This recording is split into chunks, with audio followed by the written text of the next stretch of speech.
નમસ્કાર મિત્રો, હું છું મેહુલ ઝાલા અને તમે જોઈ રહ્યા છો એમડી વ્લોગર ચેનલ. તો આજે મારે વાત કરવી છે ગીરગઢડા વિસ્તારમાં રહેતા અને ગીરગઢડામાં જે વંચિત છે બધા એવા લોકો માટે વાત કરવી છે કે જે ધંધા ઉદ્યોગ માટેની વાત કરવી છે. તો ગીરગઢડા વિસ્તાર, ગીરગઢડા, ધોકરવા અને ઉના ડિસ્ટ્રિક્ટ, ઉનાથી આ સાઈડ ઓલી સાઈડની અને જામબાળા બાજુના આ બાજુ ગીરગઢડા તાલુકાના જે લાગતા વળગતા લોકો માટે અત્યારે રોજગારી માટેના કોઈ પણ ધંધો હોય તો એક છે ખેતી ઉદ્યોગ અને બીજું છે કે હીરા ઉદ્યોગ. આ બે એવા ઉદ્યોગો છે કે બે ઉદ્યોગો ચાલી રહ્યા છે ગીરગઢડામાં. તો આ બે ઉદ્યોગ માટે આખો ગીરગઢડા તાલુકો નિર્ભર રહી શકે તેવી રીતની એવી પરિસ્થિતિ મને લાગતી નથી. તો અત્યારે આપણા પ્રતિનિધિને, એમએલએને અને આગેવાનોને, જે મોટા મોટા આગેવાનો છે એને ધ્યાન દોરવા માટેનો એક અમારો વિડીયો છે કે બને ત્યાં લગીને તમે ગીરગઢડાના વિસ્તારની અંદર કોઈ એવી કંપની લાવો, કોઈ એવો ઉદ્યોગ લાવો જેથી કરીને અમુક આ બેરોજગાર લોકો કરી રહ્યા છે કે જે કાંઈ એને દૂર જવું પડે છે બહુ, તો એને જવું ન પડે અને આપણે ગીરગઢડા વિસ્તારમાં કે ગીરગઢડાની આજુબાજુના વિસ્તારમાં કોઈ એવી રીતની કંપનીની સ્થાપના કરો કે કોઈ એવી રીતની ઉદ્યોગ લાવો જેથી કરીને કોઈને બેરોજગારીથી રખડવું ન પડે અને પોતાનું વતન મેલી અને બીજે જવું ન પડે.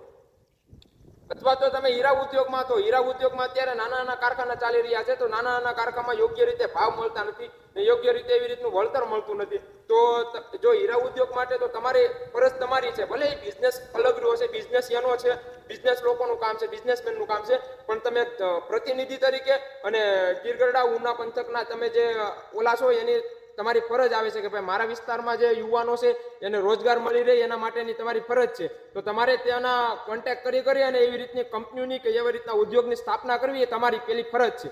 એટલે હું કોઈ ફરિયાદ કરતો નથી કે ઓલું નથી કરતો, પણ એક તમારું ધ્યાન દોરવા માંગુ છું કે આ વિસ્તારમાં થોડોક વંચિત રહી ગયેલો વિસ્તાર છે ને આ વિસ્તારમાં તમે કોઈક એવી રીતના ઉદ્યોગો અને એવી રીતની સ્થાપના, કંપનીઓની સ્થાપના કરો જેથી કરીને આ ઉદ્યોગના યુવાનો જે રોજગાર મળી રહે.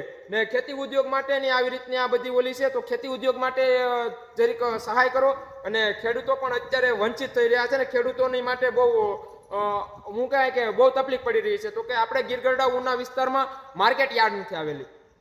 ગીરગઢડા ઉના વિસ્તારમાં માર્કેટ યાર્ડ નથી. માર્કેટ યાર્ડ આવેલી છે મહુવા, અમરેલી, ચાવરકુંડલા, કોડીનાર. તો એ બધી માર્કેટ યાર્ડો છે ને તો કમસે કમ 6 કિલોમીટરની અંતરે આવેલી છે. તો ખેડૂત મિત્રોને કેવું રીતનું થાય છે કે ભાઈ એનું પાકેલો અનાજ પકવે છે અને પછી એને લઈ જવામાં બહુ વધુ ખર્ચો થાય છે અને વાહન ભાડા અલગ અલગ દેવા પડે છે અને વાહન ભાડું બહુ લાગી જાય છે. એમાં ખેડૂતોને બહુ મોટી તકલીફ થાય છે.